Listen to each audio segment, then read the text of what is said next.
Justin Willess, welcome to Acquiring Minds. Thank you, Will. Great to be here. Thank you for this opportunity. Well, Justin, you and I were on stage together for a fireside chat at Georgetown University a couple weeks ago, where you shared your story to a room of 450 people. It took courage and humility to share that story because it is not one that ends well. And so today we're going to share that same story in more detail for the Acquiring Minds audience. And before we start, I'll say now what I said to you at Georgetown. We're so appreciative that you're willing to do this, Justin. It can't be pleasant to revisit such hardship, to recount all the painful details, especially publicly. But as you and I have agreed, people considering buying a business need to hear the stories where things go sideways or worse. So your sharing today is a huge contribution to the ecosystem, and we thank you for it. Let's get into it, Justin. Start us off with some background, please. Who were you? What were you doing when you got the notion to buy a business? Yeah. So I grew up as a pretty hands-on guy, always fixing stuff around the house with my father. And that led me to an engineering degree at Virginia Tech. Started with aerospace. It was a little too theoretical for me. I wanted to touch into the field stuff, so I transitioned over mechanical engineering at some point. After school, started working for a local engineering firm, a lot of R&D stuff, interesting work. Not too long after I started working there, they were bought by a larger corporate entity. The culture and everything began to change as expected. And that was kind of my cue to go look at some other opportunities. So at that point, I became a consultant, worked with a lot of the same customers, but a pretty wide, diverse set of projects: engineering, R&D, motorsports, aerospace, wastewater treatment, construction, project program management, all kinds of stuff. So the diversity was great. Did that for about 20 years and just got to a point where there wasn't much opportunity to grow, both individually or even financially. Kind of tapped out. I was mid-career. That's pretty depressing that there's not a whole lot more left. So I started looking at other things, and very fortuitously, I had a dinner with a friend of a friend on a work trip. His name was Rick. Rick was a private equity guy, and he opened my eyes to the SBA and the lending possibilities. And after that dinner, I was off to the races with researching and finding everything I could to learn more about how to leverage this resource and buy a business. Couple follow-ups here, Justin. So just this point about reaching what felt like a ceiling. What does that mean? That you weren't going to be able to, like, steps up in earnings weren't going to happen anymore, or you were going to become a manager and didn't want to do that? Like, why do you feel like you tapped out, as you put it? Yeah, as a consultant, you're giving other people advice and recommendations on what to do, right? You're not an employee. You don't really hold that much influence into the situation. So you're going to be giving a lot of information out, and it's ultimately up to somebody else to do something with that. And you can't make those decisions. So sometimes that information is used well, and sometimes it's not. And sometimes you feel like you're just wasting your time talking to people, trying to help them. So for me, there was very little opportunity to have more influence in an organization or a business or whatever that thing was, and actually drive change, choose the people, the teams, and the direction of projects that I was working on. Okay. So actually, it sounds like what you fatigued of was giving advice as opposed to being the protagonist, implementing, executing. Right. Okay. Your PE contact, Rick, he introduces you to the SBA. Typically, well, not always, but a lot of PE are buying businesses well above SBA range. SBA is typically kind of targeting the individual. Again, not always. So just curious, where did he play in the PE world? Why was he so familiar with ETA? Because a lot of people in private equity don't even know what ETA is, even though they're effectively doing it. He had transitioned to a different role, and where he was currently, they were exploring the opportunity of investing in people, and then having those people go out and secure SBA loans. That's what the initial he was recruiting conversation you to do that. Yeah, in hindsight, maybe. I made the pretty quick decision that, well, do I really need somebody else to help me do this if I can go and get the loan myself? So you liked this idea when you discussed it with Rick. You liked the napkin math, presumably. And you also liked that it would get you in the game as opposed to being a consultant. Not that consultants aren't doing work, obviously, but that what you kind of felt consulting lacked, this delivered in spades. For this sure. path. Yeah. A lot of opportunity, a lot of growth potential. And what did you to say more about how you felt about the financial, how this could change your financial picture? What did your financial picture look like, and how did you fantasize that this might change it? Yeah, initially it wasn't a financially driven decision. It was the financial part of it for me was more, do we have the financial wherewithal to get into this opportunity? And we did. I'd made a good living for a long time. We had saved a lot of money. We had a pretty decent 401k. So it was, for me, it was less about the wealth building going forward and more about being super excited about having influence, impact in an organization that I could grow and be a part of that actually, belonged to me. The financial wealth implications didn't really start to sink in until I got more into the numbers and started running models. And, that's a huge upside, obviously, but it wasn't the initial hook for me. Interesting. Okay. So you would have kind of done something like this without the financial upside maybe, and that was just ended up being gravy. For sure. At least in terms of how the ideal would have played out. All right. You mentioned your net worth. You mentioned being mid-career. Can you put some numbers behind both of those? How old are you at this point? And what is your net worth, if you can share, or your 401k at this point in the story? Yeah, we had right at $1 million in the 401k. Mm-hmm. And we had equity in a home, but liquidity other than that was relatively minor. So it became obvious to me that unless I could find a way to leverage the 401k, it was going to be difficult to us to come up with enough equity for any type of significant deal. So that led me to this Rob's rollover business startup. You've talked about that with some other guests. Yep. So that was the mechanism by which the door really opened. Okay, we've got a significant 401k. We can use that now in conjunction with lending to buy a business in the future. And how much equity in your home did you have, given that will come back around? Yeah. So we bought pre-COVID. So we've lived through the appreciation of COVID, and artificial or not, many hundreds of thousands of dollars in equity. Yeah. Yeah.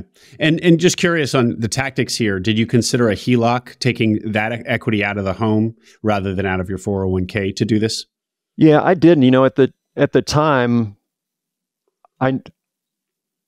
back of the napkin math, I was looking to maximize the SBA 7A loan. Mm-hmm. So I didn't think I was going to have enough equity in the home to do that. So that pointed me to the 401k. And so to just reverse engineer what you just said, maximizing the SBA loan means buying a business whose purchase price is $5 million or north of $5 million. If you have to bring 10 or so % of that to the table, plus transaction costs, that's a minimum of $500,000, but maybe closer to 600,000 or 700,000, depending on. And in fact, you went higher than that as the story goes. But so it was going to require that chunk it was going to require more money than you had equity in the home. It was going to require what you had sitting in your 401k. Right. Did you say how old you were at this point? 43, I think. 45 43. now. This was only a couple of years ago. This whole thing started for me at the tail end of 2021. Mm-hmm. And then I really started searching very early 2022, like New Year timeframe. Mm-hmm. And family picture? Yeah, married, one daughter. She's 5 now. So do the math. We had been married a while. which was a good thing as we progressed through the story. Some stability and history there, but relatively newborn, and we had just moved into our house not too long ago. So small family, but nonetheless some responsibilities. And you are in the Northern Virginia area. So yes. In fact, we're not far from each other. All right. Yep. And so, by the way, what does your partner wife say to this project? She's all for it. She's over the last number of years, she's seen my dissatisfaction with my career path. Not that it's a bad one, but she understands I'm yearning for something more, some opportunities to create and do something else. So she's very supportive of the idea. All right, Justin.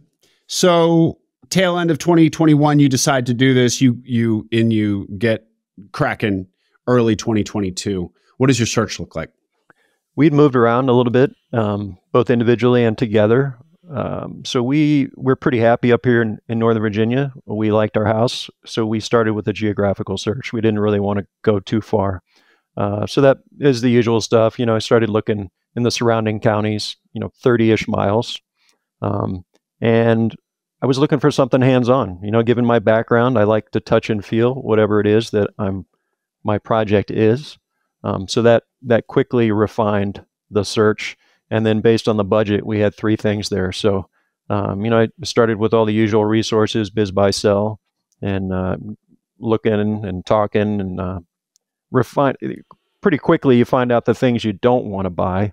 And what ended up coming to the top for me over and over again was construction, based on the tailwinds of the industry, Northern Virginia. There were a lot of opportunities in that arena, and I had some background that could transition over to that.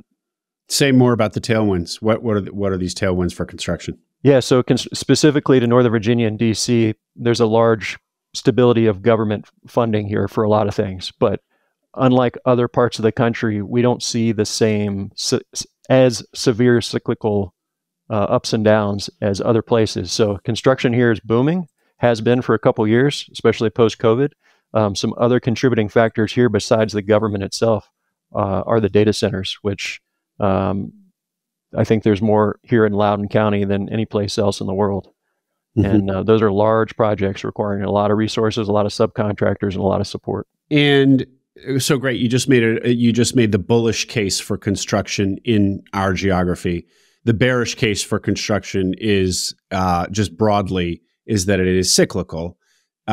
Is your answer about how you got comfort? First of all, did you recognize that? Had you listened to enough of the pods or read enough that construction is actually considered not a great category for buying a business because of the notorious cyclicality? Were you aware of that? No. So backing up, the resources, even including the podcast, for me didn't exist when I started my search. I mean, they existed, but I wasn't aware of them, right? So when I started this, it was literally buy, then build the book. And then I expanded from there, but I didn't have a lot of advisors or resources to lean on or leverage, including podcast or even Search Funder and those things. So it's very much a discovery process for me. I've got way more inroads and sources of information to draw on now than I did then. Yeah. Well, just to be clear, the arguments that you made for construction in this geography, you always got to be, of course, obviously more nuanced about industry assessments and prognostications. And, if you're in a strong, robust geography with a lot of construction happening, then, the argument for construction holds. But it is one, as listeners know, that is, you really got to convince yourself that the market is there for it because it's notoriously cyclical. Yeah, and there's a lot of risk that you can't control in terms of the working capital and how you get paid, collections, all those things. Yep. Which of course we'll spend time on. So you're dialing into construction. Before we get to the business that you did buy, or anything to say about ones you didn't, or things you looked at, or not really? I looked at a bunch of things. We were open. I said it was a geographical search, but my wife and I met in North Carolina, and I did look at a couple businesses down in the Charlotte area. And they're another good market. Yeah, I mean, North Carolina's growing. Carolinas in general. So there were and still are, look like a lot of good opportunities down there. But ultimately, this one really quickly checked all the boxes, and we started proceeding with this one. Tell us about this one. It was a construction business subcontractor specializing in paint and industrial flooring. It was a $8.5 million deal. And I think there were, well, I'll go over the deal structure. About 60% of that 8.5 was 7A. And then there was 20% of conventional financing on top. And then another 20% of seller financing. And then we brought 830-ish K as equity to the deal. The business had about 40 employees at the time, 12 million in revenue, and the SDE was quoted like 2.5 million, something like that. It was a significantly sized business for a first deal. Yeah, sure was. Okay, so 2.5 million in SDE, and you acquired it for 8.5. So what is that? 3.5-ish. Yep. Okay. So also very favorable multiple if all this had held. That would have been a pretty screaming deal for $2.5 million of SDE or EBITDA. How did you feel about that size? That's a big bite for a first timer, as you just said. Are you saying that in retrospect, or did you realize that too at the time? I think I realized it, but in retrospect, it's obviously more clear. But looking at the process, to me, it was going to be about the same amount of work, the same amount of overhead, whether we did a smaller deal or a bigger deal. So there's a tipping point, a threshold as far as what you're going to be able to pay yourself in any of these deals. And you got to have a large enough business that will sustain whatever income you expect in addition to the debt payments. So a smaller deal for me was going to be challenging if we wanted to maintain our standard of living. So maximize the 7A at 5 million. It seemed to make a lot of sense. All the PGs were the same. It was all the same, but there was more opportunity if you started higher up in the price bracket. So that's the way I looked at it. Mm-hmm. And what kind of lifestyle or salary, basically, were you needing to replace, or were you aiming for? Yeah, I was looking at. I think I needed or wanted maybe 160K a year. Mm-hmm. Maybe tell people a little bit about the loan that you got. We always hear about the $5 million limit of an SBA, mm-hmm. but that pari passu exists, which is basically conventional financing on top of the SBA if your lender is willing to do that. Sounds like that's exactly what happened here. Yes. Yeah, so the SBA was maxed at 5 million, or I should say the 7A was maxed at 5 million, and the deal was 8.5. So there's a gap there. We filled some of it with seller financing, but yeah, there was $1.7 million added to the deal, conventional financing, pretty much the same term, same rate. I think it was 7 years, if I remember correctly. Same bank. I don't know if that ever happens with two separate lending institutions, but it was effectively all worked as one deal, and then just that 1.7 was added to make up the difference. It would seem that the bank liked your deal. Not only are they give you the full 5 million for SBA, but then the 1.7 conventional on top of it. I don't know if the logic of a bank is that if they're adding conventional financing on top of a 5 million SBA, that's a vote of confidence in the deal and in the sponsor, searcher, you. I assume it is. But how do you react to that in retrospect? It wasn't a slam dunk. It wasn't as if the bank said, yeah, this is great, we want to do it right away. There was, we went through all the usual practices, projections, industry analysis. And for me, and what I convinced the bank of was there was a lot of upside with the business. So ignoring the valuation that we came up with, the bank was still a little bit weary of the deal, the valuation of the deal more specifically, not as much about the project nature, the project or the construction nature of the business. So for me, that was clearly the data center. A lot of the business that the company was doing was in the data center industry that was growing like crazy. There was tons of money getting thrown around. So there was no shortage of work to be had in that specific market. Okay. But sorry, so the bank was uncomfortable to the extent they were uncomfortable. It was with the valuation, even though we both just finished agreeing that the multiple you were paying for that much SDE was pretty good. Yeah, so getting a little bit more detailed, the business was actually consisted of two separate entities. It was a construction business, and then there was another janitorial S corp as part of this deal. We looked at it as one, but it was really two businesses. The janitorial business and the construction business had a lot of overlap based on the contracts and the customers and the work sites. But the janitorial component had a huge COVID bump based on COVID cleaning. And that was the largest variable for the bank, trying to get comfortable with how does that forecast out over time. Okay. Anything more to say about the terms of this deal, or should we get into? Okay. So, well, actually, how about this though? This is maybe one of the most important details of all. What is your relationship like? Your interaction like with the seller during the negotiation and the acquisition? It was good. Great relationship with the broker. The broker definitely helped make this deal happen. It died and came back 2 or 3 times. There were some other offers in there. It took about 6 months to close this deal. From January, we closed at the end of June. Met with the sellers probably 4 or 5 times at least. The relationship was good. We were both on our best behavior. You know, we're selling to each other. So not really any indications of issues pre-acquisition. Your gut's not telling you anything, raise any flags. Okay. Yeah. All right. It's interesting because as we're about to hear, in fact, the seller was a terrible person to be doing business with. And no, but what's interesting is that so often the people, you can tell, you know, people often in our world say of a seller, I just got a vibe. I can't put my finger on it.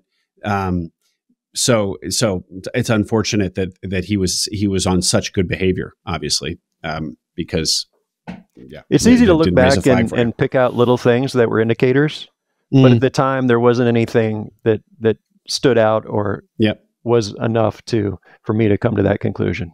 Okay, so you consummate this transaction. What does the transition look like?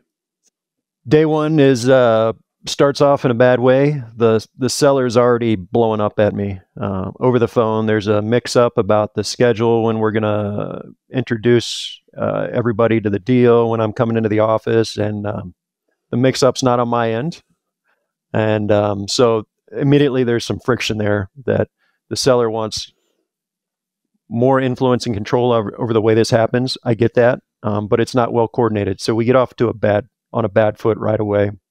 Well, say more here, Justin. This is where you show up day one, and he hasn't. What is it? He hasn't, and then he calls in a fury. What are you doing there? Well, this is what we coordinated. Where are you? That's not what we decided on. His mistake leads to miscommunication, and now I'm at the business. Nobody knows who I am besides the president, who I've already met ahead of time, and the owner's not there. Or the previous owner's not there to coordinate and smooth and grease the skids and do the introduction, right? So we end up having to cease that and reschedule the introduction of the business being sold and me for another day. The seller later apologizes for that, but how he handled it at the time was totally unacceptable. Did you at this point, was this kind of like an oh shit moment? Yeah. Or were you able to write it off, just one and done? Maybe he's stressed, whatever. Yeah, I wrote it off. Everybody was super stressed. I mean, leading up to the deal, I could see it in them. We were super stressed trying to close the deal. Everybody was doing their best to close the deal. There were a lot of last minute things that came up, but everybody was doing a great job of just, let's figure it out, move on to the next thing. So stress was high. And I gave the sellers a tremendous amount of grace, understanding this was a huge transition for them in every way, shape, or form that I probably didn't understand. So this to me was, okay, mistake. Let's move on, and we'll move on to the next thing and figure it out. Okay. So you push through that very clumsy kind of day one. Yeah. Then what? Yeah, we get into the business, and I really start learning what's behind the curtain, so to speak. Everything really seemed to be held together with, bubble gum and Band-Aids. Everybody seemed overworked. The owners had not really been intimately involved with the business for at least a year. Some would say that's a good thing. In this case, it was not, because they hadn't addressed issues that were growing, and they didn't know what the ground truth was about personnel, lack of attention to detail, stuff like that. There had been very little capital investment across machinery, equipment, any of that stuff. And there was really not much in the way of process or structure. So, it's all the normal stuff you hear about a small business. I shouldn't have been surprised by all that, but I quickly understood there was a lot of work to be done to make this into the business that I thought it should and would be. And that you paid for. Yeah. Yeah. What the ground truth, you called it on personnel. What was not what it should have been with respect to the people? So the wife, so there were two sellers, husband and wife team. The wife had been running all the finances and accounting, and I had hired a controller prior to the acquisition to come in and start on day one, which was great. It was probably the best decision I made throughout the whole process, because the previous seller was going to transition out of that role. Because she had only I think she came into the office like one day a week. There was an accounting staff. There was somebody doing AR, somebody doing kind of payroll, someone doing AP. Out of that group, there was, the one person that was kind of doing a decent job. The accounting department needed a lot of work, and we had not the best people in place to start fixing stuff. That was the biggest hurdle. Besides personnel, it's a construction business, but the president, we were very fortunate to inherit an incredible president that stayed on during the transition. And he ended up having and maintaining a lot of the relationships with customers, resources in the industry.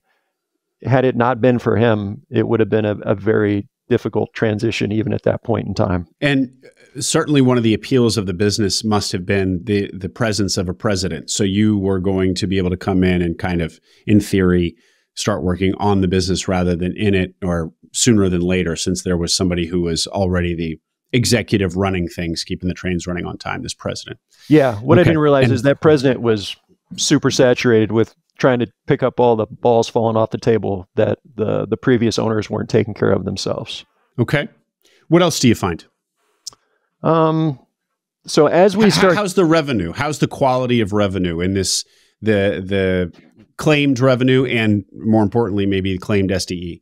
Yeah. As we start getting into the books, we start to find and recognize issues, discrepancies, gaps. The first one is the WIP, the work in progress report. We have what is that for people who don't know? Yeah, it's Justin. Basically it's a list of all the projects upcoming and in process. How much is the project? What's it going to cost? And how much money you're going to make off of each one. So that WIP is really kind of the Bible for a construction business of this size. And we start looking at the contracts and the projects that are being bid. And as we're starting to get into some of these projects, the margins are not what they should be. So the pro forma for the data we received prior to acquisition, the gross margins were blended, I think about 39% across the board. As we start actually doing some decent job costing and accounting on these, we're closer to 30. So why is that happening? So we start looking at the jobs and how they were bid, and we've got a lot of jobs on the books that were bid super low. And we don't know the extent of this at that point in time, but over time we come to the conclusion that over the course of the last year, because construction bids happen over a long period of time, the WIP is probably we're probably going to lose about $1 million on jobs over the course of the next year that we should have had in profit on those jobs. So they were super low bid. And we come to the conclusion, rightfully or not, that these jobs were bid and won in order to be able to state a certain revenue prior to the acquisition. Mm-hmm. We fire that estimator that was involved with all that. That doesn't really fix the problem today. It just addresses the problem going forward. Now, this would also be the moment to ask about equality of earnings. You did not do one. Right. Talk about your decision to not do one, and do you think having done one would have caught some of this stuff? Yeah, I'm pretty convinced that having completed a good quality of earnings report would have found or at least indicated issues that we would have discussed prior to acquisition. So yeah, we didn't pay for one. We had all the books, we had all the information. I looked at it with a variety of CPAs, other smart accounting people, and we came up with our own valuations. We looked at the data. We didn't dig super deep though, so we didn't have access to the actual accounting software, so to speak, where you really got to get in. This required more of a forensic effort to start finding some of this stuff. So, yeah, although I hope like a quality of earnings may have pointed to some of that stuff, I'm not entirely sure we would have gotten all that information out at that point in time. One thing to say here too is that there's definitely a wide range of quality of earnings that you can buy. So, at the low end, there's kind of a $5,000 version on up to well into the five figures for quality of earnings. And presumably that correlates with the depth and how forensic the quality of earnings, how thorough the quality of earnings is, just to explain to the audience. But it certainly doesn't sound like you were, dismissive of the idea that you needed to do some real financial diligence here. You just kind of home rolled it, did it yourself, and took it around to CPAs that you trusted. Yeah, exactly. We kind of did it internally, and there was a valuation that was outsourced by the bank preceding the sale. I look at it as kind of a rubber stamp, but we got that report, and it didn't indicate anything that we should dive deeper into. And just curious, Justin, did you not do a formal quality of earnings because you were trying to save money, or what? I didn't think we needed it. It was less of a financial decision, and everything to me, not that I was an expert at that point in time, everything looked like I thought it should, and other people agreed with me. So it was, well, do we need to spend another 20 or 30K on a quality of earnings to confirm what we think we already know? And I decided at the time, no, we don't need to do that. Okay. So as you are finding the ground truth of the numbers here, the financial, the WIP, the work in progress, the profitability of the jobs or lack thereof, what do you bring this to the seller?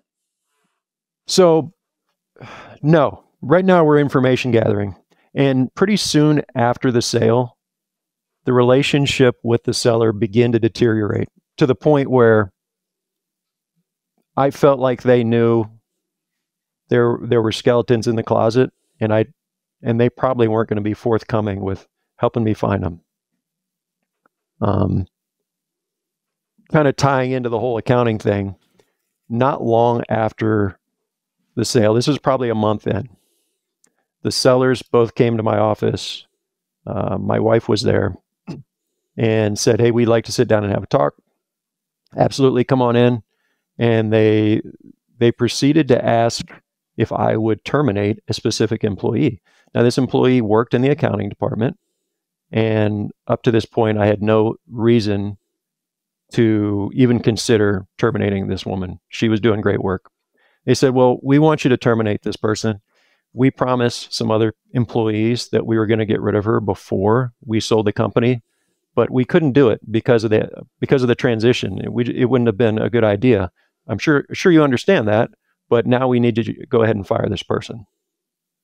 I said, "Well, I can't do that in good conscience." Unbelievable. Unbelievably presumptuous. Yeah. And it was total listening mode for me. I just sat and listened, and I said, "I understand, but that's not going to happen, right?" And the next couple of sentences were really what solidified how the sellers were viewing this transition relationship. The next sentence was, I also want you to start copying me on all of your emails so that I know what's going on around here. And if we can't agree on any of these things, then we can't work together going forward. And it was almost like, is this really happening? Is this a joke? And it was definitely not a joke.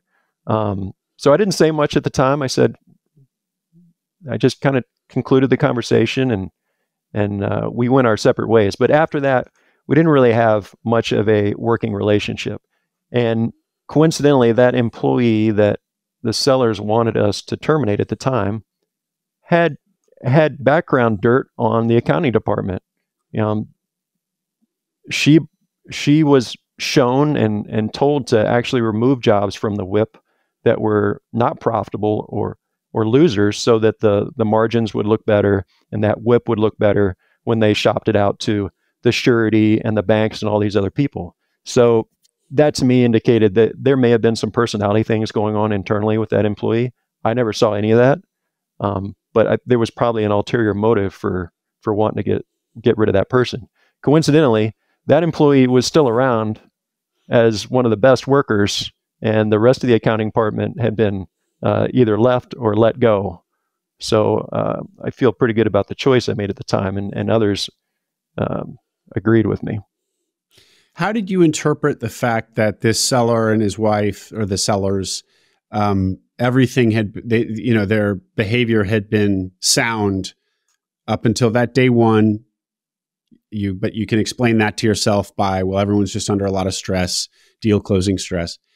This moment where, we might say shit got weird. Yeah. It's like, it's such an escalation and so sudden. Yeah. You must have just been disoriented. Totally. It totally caught me off guard. And, the first thing, I'm still in discovery mode. Like, I'm trying to figure out the lay of the land here. I've got 40 employees. I don't know who's doing good work, really. I don't know who's doing bad work. I don't know necessarily what everybody's responsibilities are. I've got like 1,000 balls in the air. I'm drinking from a fire hose. And so the first thing is like, well, maybe this is true. Maybe I do need to fire this employee, but I can't make that decision right now. So let me dig into this a little bit. So, I started having conversations and asking questions, and, my gut was right. Like, there's nothing wrong here with this person. I went and talked to our president right away, and, we're still trying to figure out who's who, right? Like, can you trust me? Can I trust you? Are we in this together? Yeah. So there's just so much, there's a lot of instability and not enough trust at that point in time with anybody to make really sound decisions. Okay. Well, so the relationship going forward with the seller is dysfunctional. This moment just kind of craters it. Yeah, for sure. Then what? Let's see. After that, well, let me ask you this, Justin. At what point, your emotional state, like when it becomes clear that the business you bought isn't what you thought, quality of the business isn't as good, revenue and profitability certainly isn't as good, the seller's getting weird. Have you gone fetal yet? Where's your head at? No. So all this doesn't happen at one time, right? So this happens over the course of the next probably 5 or 6 months, accumulating data, information, putting the puzzle together, finding out additional issues. So the stress just continuously amps up over time. We talked a little bit about working capital earlier. Construction, extremely capital intensive business. Part of the deal was it's really like a line of credit, but we called it a sweep account. So part of the deal was the sellers got to keep a couple $1 million of AR prior to sale. But they were going to leave that in essentially an escrow account for us to access for the first year of business as a line of credit. Free, like 0% interest, right? I wouldn't do that again, but it sounded great in theory. because we didn't have a line of credit, right? And we knew we were going to have to weather the working capital requirements over the next number of months. So a couple months in, we got some, I think we got $1.2 million of working capital from the actual closing. We go through that relatively quickly. And, we're not spending or buying anything other than what the company needs. We're not even making our debt payments yet. So we had a 6-month stay on starting our lender payments. Lender payments were like $93,000 a month. So the first 6 months, we don't have to make lender payments. We're just paying employees and all the usual materials for vendors. So a couple months in, we're out of money. We need to access the sweep account. And I think we had done this once. The sellers were okay with it. And we went back and said, we need to make payroll, right? We don't have any money this month. And they wouldn't do it. They said, we don't think you need to. I said, well, can you explain that to me? Well, we don't think you're using the money effectively or wisely. I don't understand that. So from day one, we had provided total read access to all of our accounting records to the sellers, trying to make them comfortable. So they still had a login. They can go in there at any time and look and see all the transactions, the ledger, you name it. So there were no secrets to be had. But there was clearly an insinuation that we weren't managing the finances correctly. So I had no choice but to tap out the rest of our 401k. So we'd used $830 for the transaction. We had another $170K left. We went ahead and made that transfer to make payroll and pay some vendors that month. So our 401k was gone at that point. And then we got to go back to the table with the sellers to figure out how this sweep account, this line of credit, is going to be accessed in the future. It was really just a power play by them to say, hey, we're in control here. And there should have been much stronger language on who and how that sweep account was accessed in hindsight. And the lawyers start getting involved at that point, right? So that's an added communication barrier because we don't have a working direct relationship with the sellers anymore. That makes everything even worse. This sweep account structure, Justin, is this a common structure? I've not heard of it. So just to again state it for the audience, it was about what did you say, $2 million in accounts receivable. So as payments from work done are coming in, that was work done on when the seller still owned it, that money goes into this account from which you can draw credit. You can borrow, Right. and then you'll have to, of course, pay it all back. But yeah, so that's an interesting structure. As you said, it essentially becomes your line of credit. Yeah. I don't know how common it is. I haven't heard anybody else doing it, but there was a concern by the bank that we weren't going to have enough working capital, rightfully so. And this was a way to address that. Yeah. And so reminding the audience, it was you got 1.2 million in working capital. So when your purchase price included 1.2 million liquid to operate the business. Now, how did you calculate that 1.2 million number? It sounds like the bank felt that you just said that it was being underestimated. How did you arrive at 1.2? What's the math there? Curious. We looked at the bank records and the pace of projects, and even over the course of the year, the industry is pretty cyclical. What we didn't account for was summer's super busy, so there's tons of expenses going out the door, including wage, and then you're not going to collect that AR for at least 60 days probably. So there's a gap there that I hadn't accurately accounted for in that working capital requirement, and we didn't have enough margin to weather the summer peak of activity. Well, two things there. This is a great reminder that seasonality. We would consider that a weakness in a business, but it's something that can be managed around. But for our purposes as business buyers, when you actually buy the business, when you close, matters significantly. If you close in high season versus low season, as you painfully felt.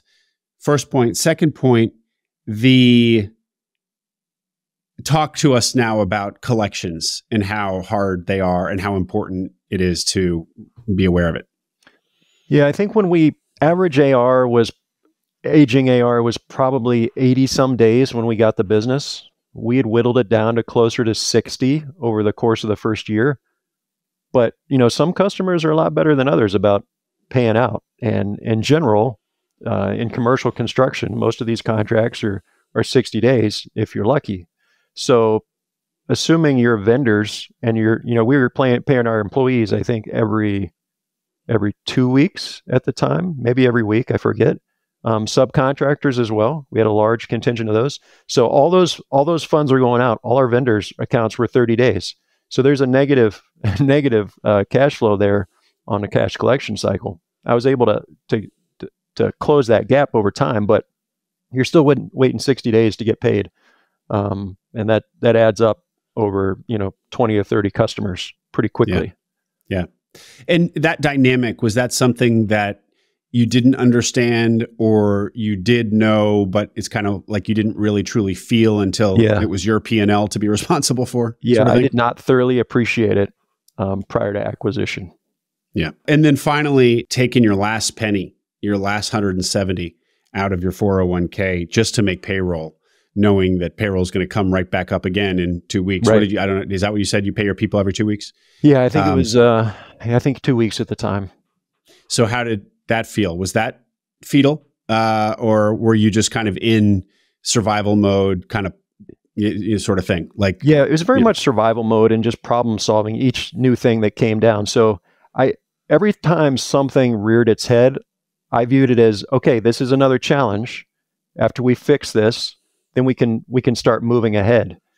But every time you fix one thing, another obstacle got thrown in your way. So drawing on the payroll or on the 401k to make payroll, it sucked.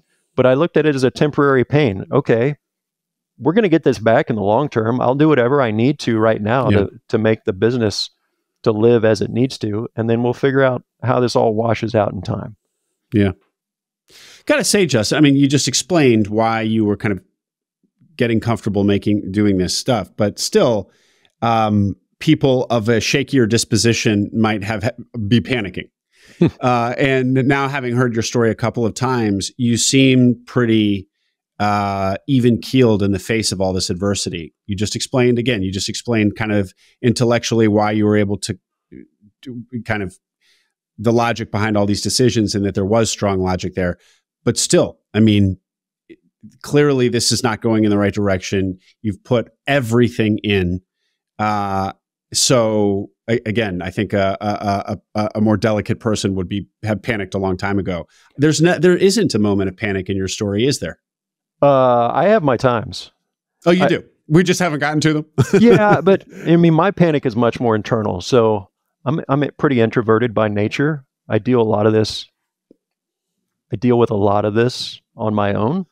Okay. But calm is contagious. I've got a lot of people looking at me as all of this shit is happening, wondering how we're going to figure it out, right? Between my wife and the people at the business, some of them know what's going on and some don't. The president is getting blow by blow what's going on. So he's already pretty stressed. So one of my biggest jobs throughout this was to be calm, maintain an even demeanor, and shepherd people through all the challenges. Now, it didn't mean I wasn't torn up on the inside trying to figure out how we're going to solve the next problem, but worrying doesn't do any good, and getting other people riled up doesn't do any good solving those problems either. So yes, I was fortunate enough to be able to keep my shit together amongst everybody else, but it's still a pretty painful experience. Yeah. Yeah. Calm is contagious. I haven't heard that. That's great. I also think that there's so much literature out there about qualities of a good leader. I'm sure calmness is one that's talked about, but I feel like maybe it isn't talked about as much as it should be. Whatever the visionary tech types, Steve Jobs or Elon Musk, they're not known for their calmness, their steadiness. Maybe it's more of kind of in military contexts you would hear about that quality of leadership. but I just feel like it's one that is overlooked a lot. And this story perfectly captures why calmness, steadiness is such an essential leadership quality, at least in when you're experiencing, when the organization is experiencing severe adversity. So kudos to you. That's great. Where were we? Okay. So at this point, you have said that the seller, your interactions with the seller are no more. You're communicating through the lawyers at this point. What else? Let's see. We talked about the 401k funds.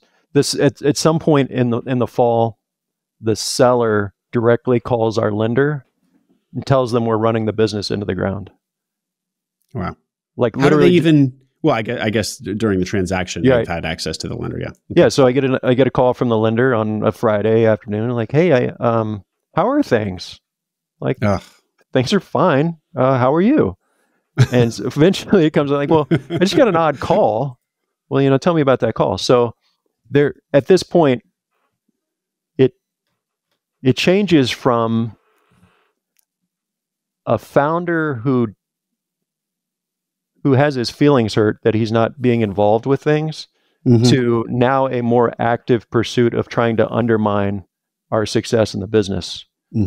So it's like it goes a degree deeper there. And now we've got an adversary rather than just somebody pesky in the background that's making things more difficult. And there are a lot of other knick-knack things. We didn't get all the accounts, email accounts, passwords, credentials. You didn't? Nope. There were email accounts they wouldn't turn over. There were iPads with IP on them. There was, when we did finally get one of the email accounts, all the emails had been deleted in an effort to just obfuscate. Yeah. Little did they know that all those can be recovered pretty easily in today's age. So there was a lot of little stuff like that. And I don't know where we want to fast forward to, but well, here's a question, Justin.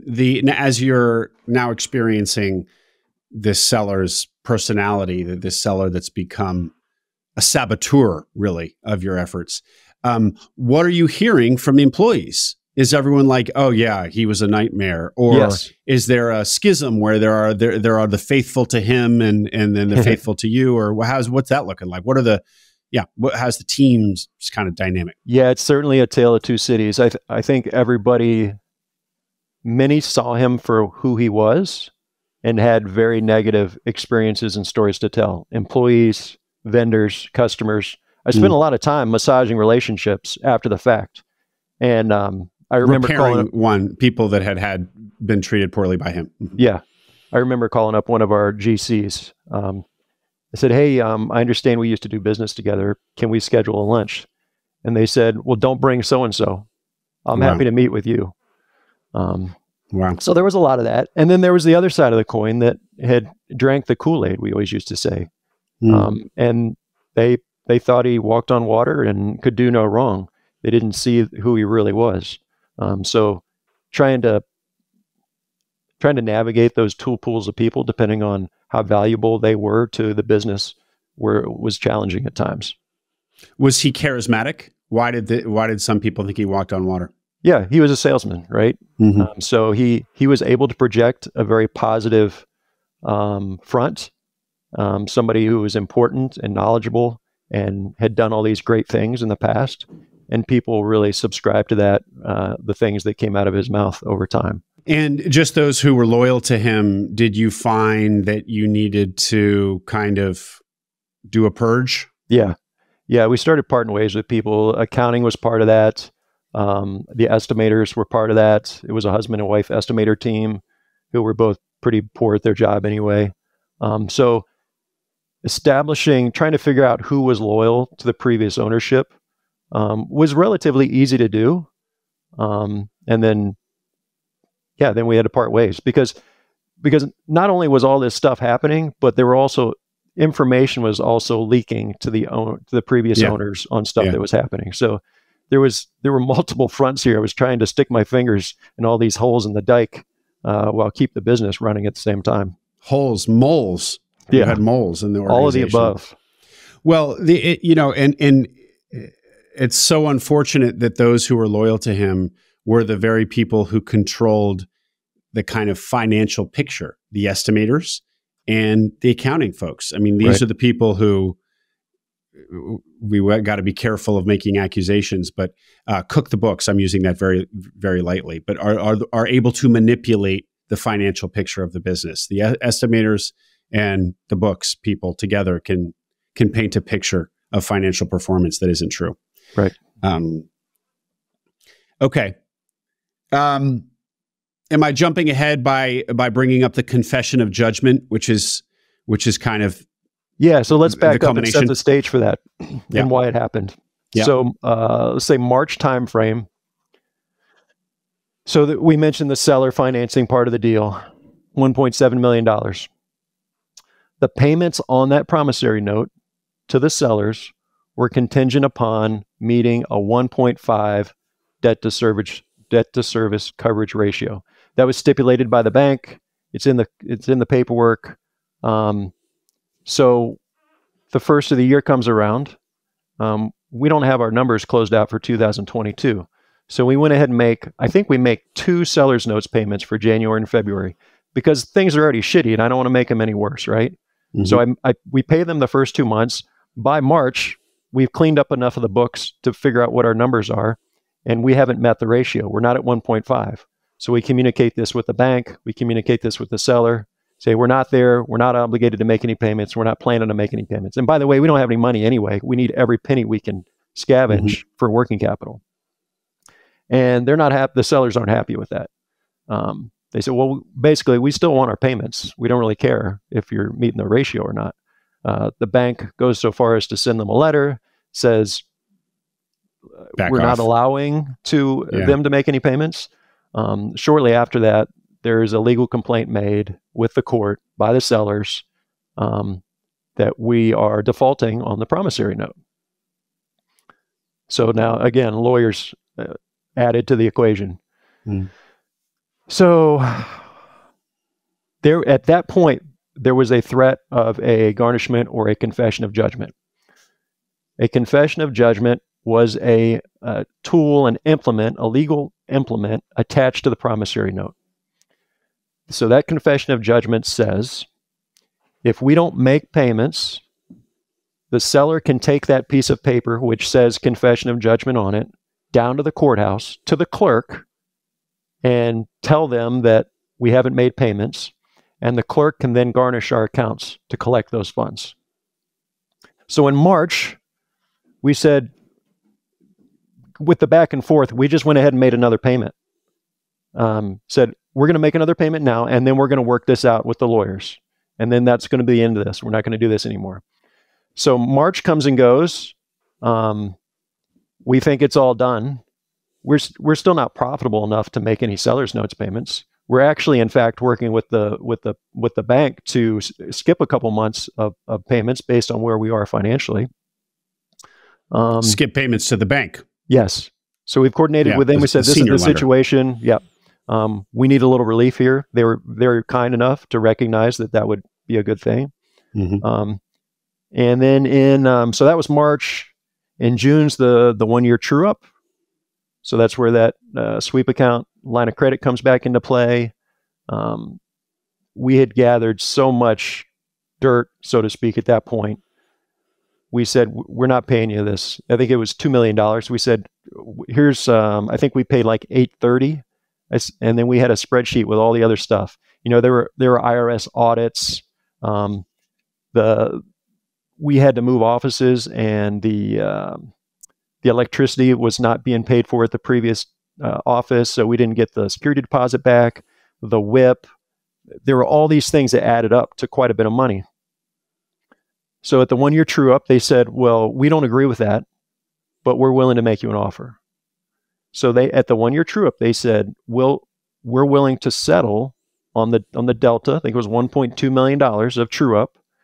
We'll give you a 10-year loan, interest only, and at the end, we'll forgive the note.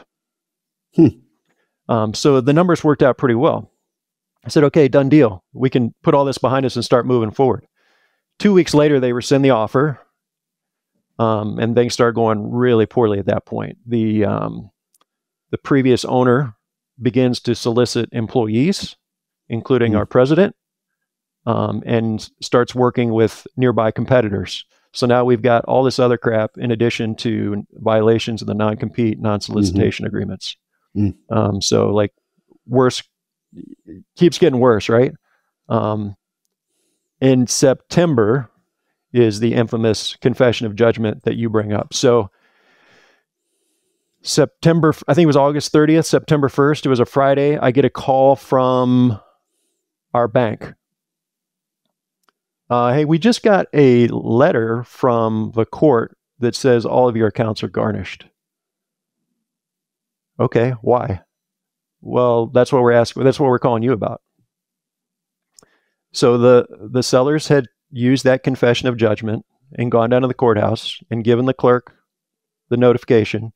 And the clerk had 30 days prior sent notifications to our bank, which includes all of our checking accounts, our line of credit that we'd established at the time. It was a $500,000 line of credit, and all of our customers, all of our GC customers. So we had like $5 million of AR at the time. So $5 million plus a $500,000 line of credit. And I think we had maybe, I don't know how much money we had in the bank at the time, but it's all frozen. It's all garnished instantly overnight. And we didn't have any opportunity to cure or combat that in any way. So now we've got a business running a whole lot of cost on a daily basis, and we don't have any way to pay anybody. That was the beginning of September. The first week, we were able to make payroll through some creative movements of money based on what was left. And then I think the surety, one of our sureties, which was fantastic, actually paid payroll the next week, expecting that this was all going to get fixed in the court, right? Because we knew this had happened in the court, the garnishment, the confession of judgment, but nobody in their right mind thought it was done legally. So the lawyers are all working to file emergency motions to have this fixed, stayed, whatever you want to call it. 3 weeks rolls around and none of this is fixed. The court will not hear any of the emergency motions by us, our surety, or even the bank, our lender. All try to influence the court to at least hear the case prior to the court. The trial was not until October. So September 22nd, we shut the doors. We send everybody home. We walk off all our job sites, and the company is no more after that. As soon as you walk off a job site on a construction contract, they're not obligated to pay you anything anymore. And then all the balls start falling off the table. Justin, why? Let me just understand this legal situation. Why do you think that the judge was unwilling to hear your side, especially when you had all these other entities kind of lobbying them to do so? I have been told that by numerous other attorneys that I've consulted with, and even elected officials, that this specific judge has a very poor reputation and was not well equipped to deal with this matter to begin with. He's probably not going to be in his seat next year, from what I'm told. So I think we drew a pretty short straw on the judge, which exacerbated all these issues. Okay.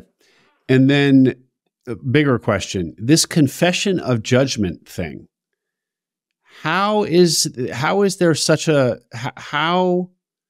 it exist that unilaterally a seller, so the seller who's got a seller note, who's the junior lender, can claim that you haven't paid them and cause this horrible freezing of the accounts and ripple effect?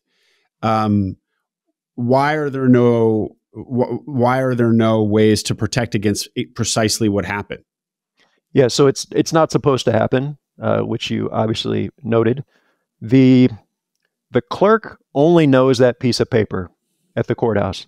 They don't know any of the backstory. They don't know there's a secured lender. They don't know there's a standby agreement with the SBA that's supposed to prevent this stuff. So there are these contractual governance terms that are supposed to prevent this, but ultimately, tactically, there's nothing preventing, in this case, the seller from actually using that as a tool to totally destroy the whole thing. And this confession of judgment, is this something that people need to watch out for? That like, had the clerk been doing this the way they were supposed to, is it fine to have in there, or would you tell everybody, like, if you see these words, run, sort of thing? Yeah, I would. Don't sign one, run. But it goes going back in time. The confession of judgment should, in my opinion, not have ever passed scrutiny from the bank or the closing attorneys. It's legal in Virginia. I've been told it's not legal in other states. That gives you an idea of how it's viewed amongst other localities. Yes, ultimately, don't sign it. I signed something that I shouldn't have. I have spoken with others. Heather Anderson got in touch with me not long ago, and she had a customer here in Virginia, and they were pushing for a confession of judgment. So we talked a lot about that, and ultimately they didn't do it. So it's a really bad instrument. It's very aggressive. You could view it as predatory. But ultimately, don't sign one. You give away all your rights because you've literally already signed away your confession on that note by doing so, and then you've given control of it over to somebody else. Yeah, certainly. Again, just the risk of belaboring, like, how did somebody else not catch this? The professionals, the attorneys whose job it is to catch something like this, and then your lender whose own. So they're the senior lender, so they get paid before people below them, namely the seller. So if the seller can basically collapse, can basically cause the business to shutter its doors, then the lender is going to get screwed too, because they're not going to get their loan paid back. So you would think that the lender, it would just be all kinds of red flags for the lender. We're not going to allow a junior lender in this deal when we're the senior lender to have so much control over our future debt payments. It may have been an oversight. It may have been a new thing. Maybe they hadn't seen it before, or maybe this particular team had not seen that instrument before in conjunction, and maybe it just got lost in the paperwork leading up to closing when everybody's trying to do 1,000 things. Yep. Well, your seller sure seemed to know what it was all about. Yeah. Okay, Justin. Well, that's horrible. But I have to ask, that day where you just literally close the doors and tell everybody to go home, what was that like? Probably one of the worst days of my life. Yeah. The frustration of knowing that something is wrong, but not being able to do anything about it is just a burden that you can't imagine. And for me, it wasn't the fact that I was going to have all these issues come to find down the road financially. It was, Bob's not getting paid this week, and Bob's got a mortgage, and we got 40, we had 80 employees at that time, 80 people that are still owed wages, and have bills and mortgages and all that stuff. And not to mention all the subcontractors, right? We had probably at least 40 subcontractors at the time. So it was the whole ecosystem that was being impacted. It was everybody loses. Everybody's getting screwed in this deal. Yeah. And so there's no logic in any of it. And trying to convey or communicate why somebody would do this to all of your partners, your customers, your employees, you just sound like such a kook because it doesn't make any sense. Yeah. Before we're going to start wrapping up here, Justin, but before we get to the aftermath, so that was last year. So it's been a year, right? Yep. Yeah. It was September 2023? Correct. Yeah. So it's been a year. So I want to hear about the aftermath. And of course, lessons learned, the biggest things that you would want to impress upon the audience. But before we do that, tell us too about the actual improvements you made to the business as you saw it. So you were making progress. Yeah, so financially we had made great progress. So let me go back to the numbers because, going in, we had I think I quoted $2.5 million at EBITDA was quoted in 2021. That didn't turn out to be the case, as we saw. Right. So in 22, we netted. So we ran the company for 6 months in 2022. The business netted $122,000, not making any debt payments even. So not nearly as profitable as was expected, right? So in 23, we had done a lot of work. We had grown revenue we were on track for $18 million. So we went from 12 to 18. And then we were on track for doing $1.8 million at EBITDA that year as well. So we had really turned everything around, a lot of effort, a lot of work by a lot of people, but we were at the tipping point. And that was the other frustrating part of this whole sequence is in September, when everything got shut down, we were kind of at the precipice, and we knew everything had gotten to a point where we were going to be comfortable going forward from a cash flow perspective, employees, businesses, processes, benefits, all this stuff had kind of been worked out, and we could see the future. Really unfortunate. This might sound trivial, but is there a part of your emotions that it feels proud of what you did? It's hard as a silver lining. I'm probably most proud that I'm just still breathing more than anything. I'm most proud of just weathering the adversity than I am anything, because all this other stuff is kind of chump change in the end, right? So perspective has been a part of my daily self-talk throughout this whole process. So understanding what's important, what's not important. It's hard to be proud of all these things for a business that doesn't exist anymore.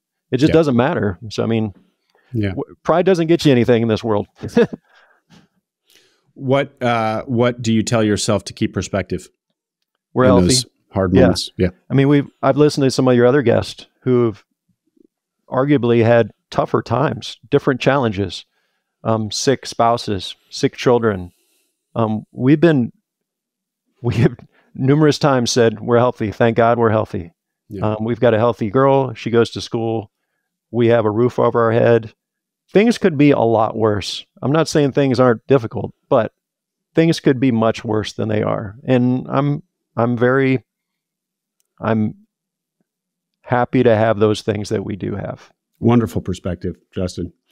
Okay, let's hear about what the aftermath has been. What happened after you shut the doors these last 12 months? So September, the business shut. October, was the actual trial. The judge didn't agree with any of it, didn't change anything.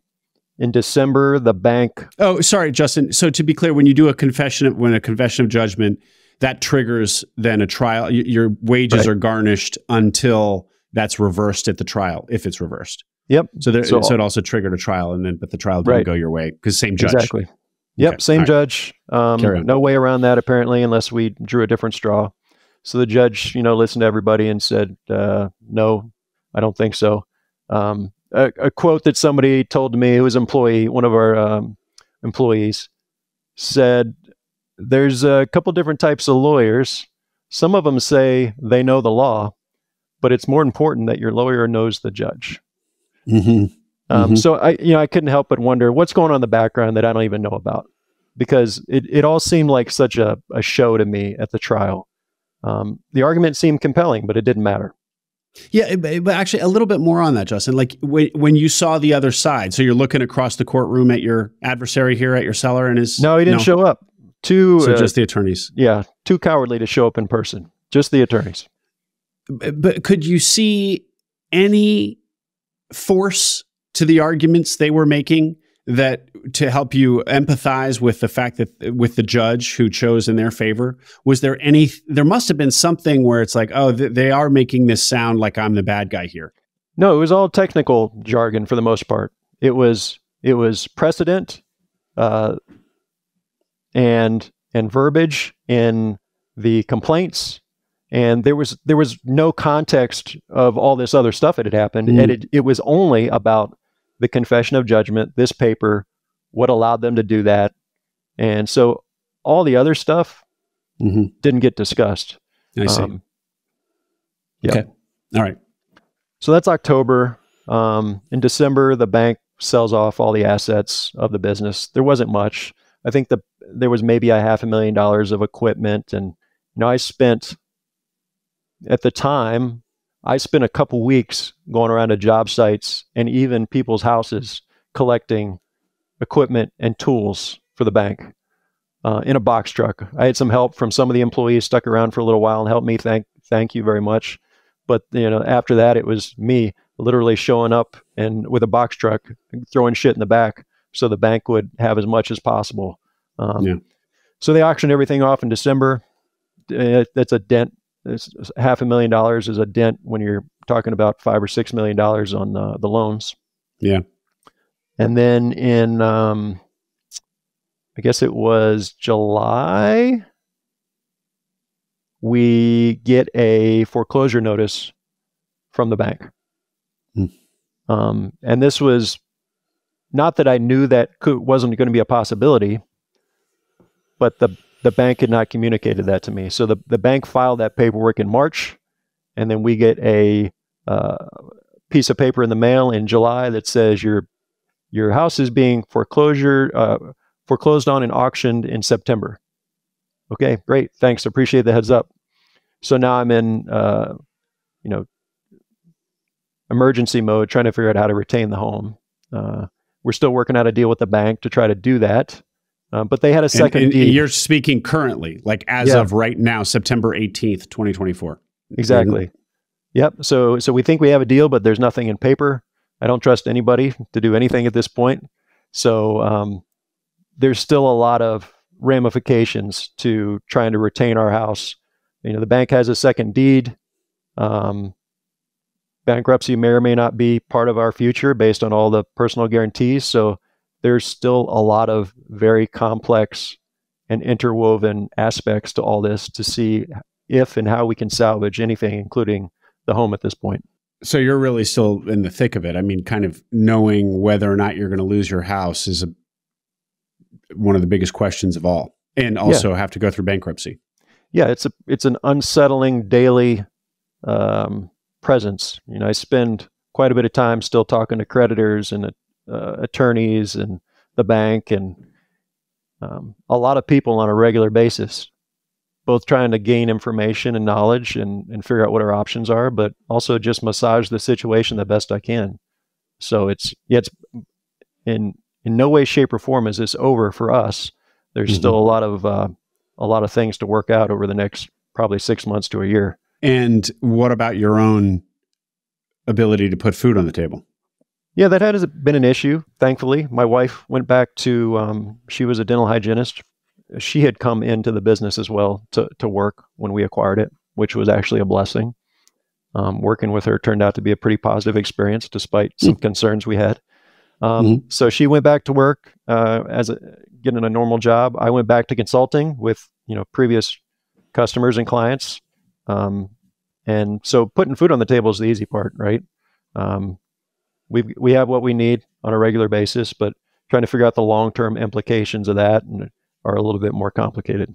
Okay, Justin.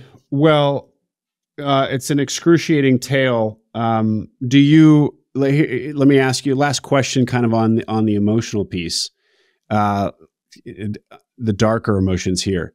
You must, putting words here, I would hate, and I use that word, sparingly, the seller. I mean, I would harbor rage toward this individual who, you might bump into around town sort of thing. How do you feel about your adversary in all this? Yeah, I agree with all that. It's not productive. It doesn't change anything. All those thoughts and emotions or feelings are still valid, but, they don't accomplish much, unfortunately. No, but hard to control at the same time. Okay, Justin. Well, from your battle scars here, what do you want to leave the audience with? Yeah, there's quite a few lessons to take out of this. The biggest one is people and character assessment.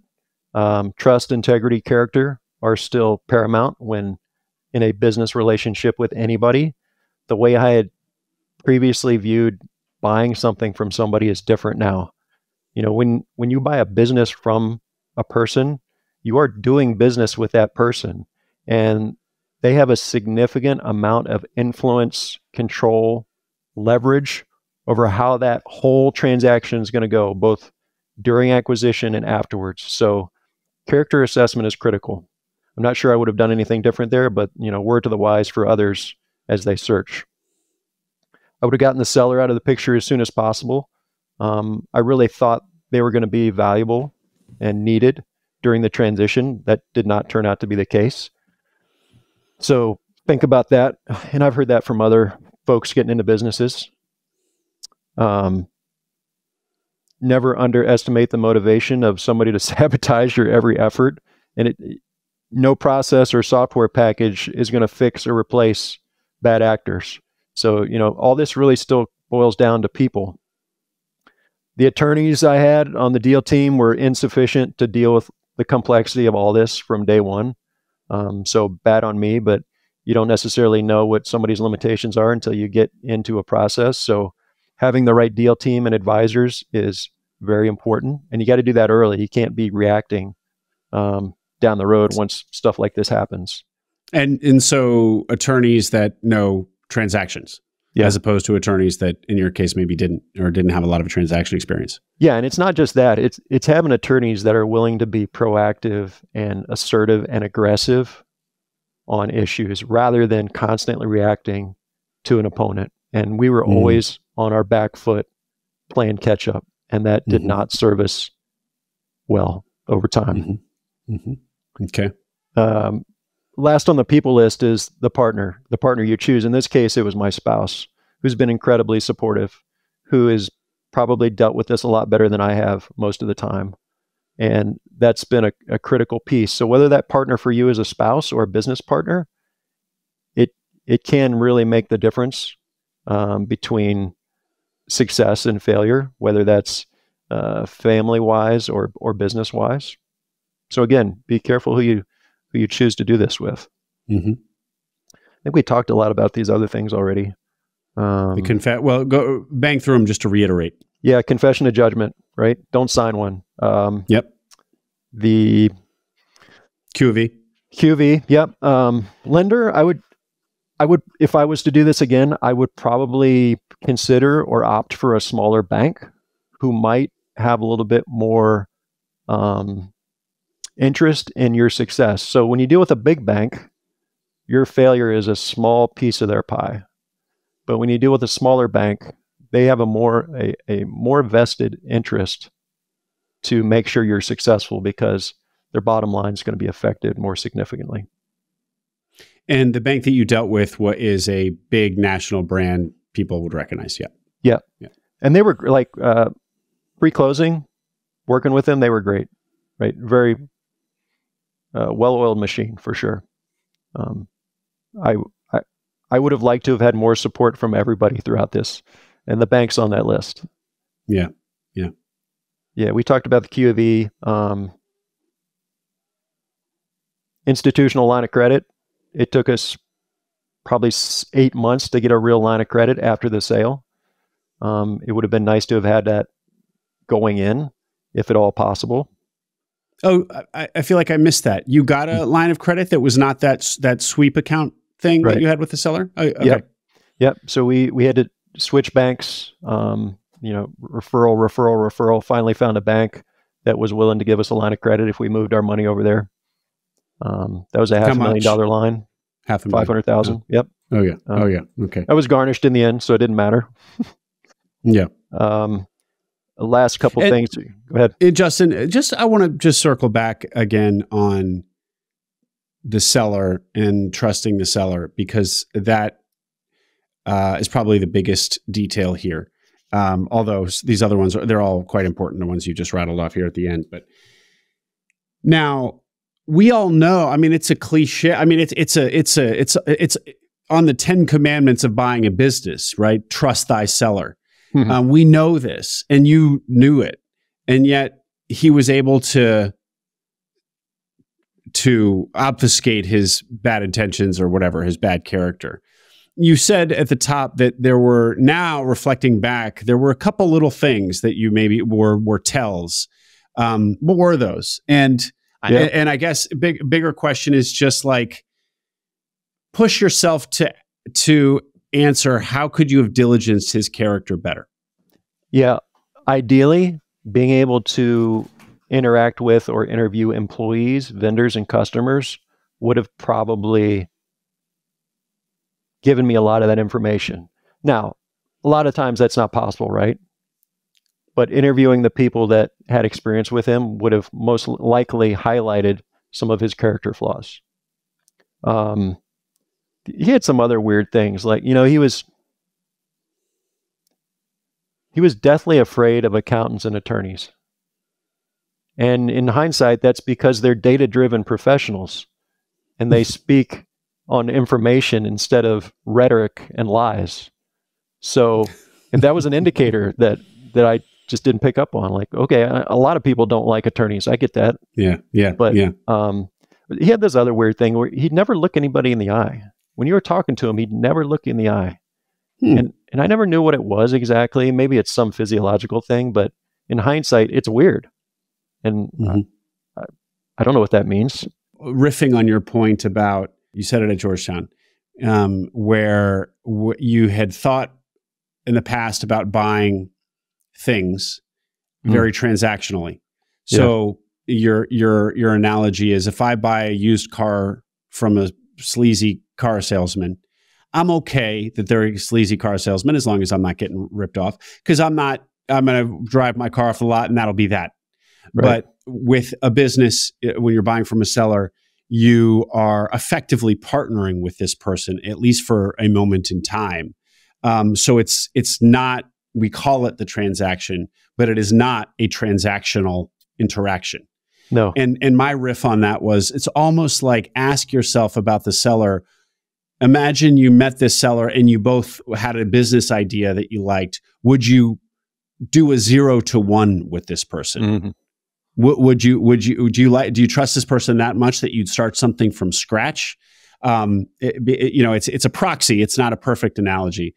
But if your answer is, oof, no, I wouldn't start a business with this person, well, then maybe you also shouldn't be buying their business. Yeah. Or there's got to be enough protection in place so that there's a clean cut in some way, shape, or form. And there's other ways to probably accomplish that. But you're buying all of that baggage. Whatever the seller had, you're going to buy and retain some of that.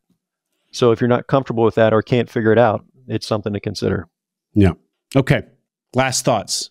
Let's see. Going forward. So many times, this has been a huge psychological learning experience for me, but oftentimes looking forward has been the only thing to keep me moving, meaning what's the future hold, what's positive. I'm highly motivated to do this again. Just because I had a really poor experience doesn't mean fundamentally this wasn't a good idea and isn't for other people. So I will figure out a way to do this again. I don't know at what point in time that's going to need financing from some other source. So anybody out there that's interested in trying to help me figure out non-SBA financing would be greatly appreciated. I'm still trying to find the right people to help navigate the whole SBA situation. Continue to talk to people on that front. And you invite anybody who might be listening that can help to reach out. Please. Yep. And the last thing on last thoughts is just, I'm happy to share my story. It sounds odd, but if I can help others prevent some of the same mistakes, offer the lessons that I've experienced, I'm very willing to do that. The community has been very communicative and supportive of me. To those I've reached out to who I'm total strangers to, it's amazing what people will share and discuss with you, from authors to people on your podcast to people on the internet. So don't be afraid to reach out and ask for advice, guidance, resources. It's amazing what people will share, even if they don't know who you are. Well, that's great to hear that there's been support coming back to you. And hopefully you'll hear more of that after this episode airs, Justin. At the risk of sounding like a cheerleader for ETA here, we got to highlight the point that, wow, even after this, you want to basically, this path, you want to do it again. That says a lot about your belief in buying businesses. Yeah, all the same things exist. For the reasons that I wanted to do this before are the same reasons I want to do this again. Opportunity, growth, being in having flexibility, influence, and impact on an organization. Those are all still things that I want to be a part of. So it didn't work out with this one. I'm not going to get that as an employee. I'm not going to get that as a consultant. I'm probably only going to get that professionally by having a large equity share in some type of business, whether that's outright ownership or otherwise. Anything else, Justin, that we didn't get to? I'll leave you with this. I always slept good. I never had a sleepless night. And I say that because I worked my ass off and I had a clear conscience. And at the end of the day, all we have are our values. Don't compromise on what they are, because it's the only thing you might have when everything else goes to hell. Wow. Totally. I love that. Your seller ain't sleeping well. No, but that's yeah, I love that. When everything else is taken from you, you still got your values, and you slept soundly with a clear conscience. Really, really poetic and a powerful point. Justin, thank you again for doing this. This will be an episode eagerly listened to. This will be an episode that travels and has legs and has life to it, and people will listen to it well into the future. So you've really done the community a service by coming on, exposing this whole ugly episode in your life for us to pick through and learn from. Very generous. Thank you very much, sir. Thank you, Will. I hope you enjoyed that interview. Make sure you subscribe to the Acquiring Minds channel below. We are now publishing twice a week, so tons of new interviews and stories to come. Stories that will help you along your own path to acquiring a business.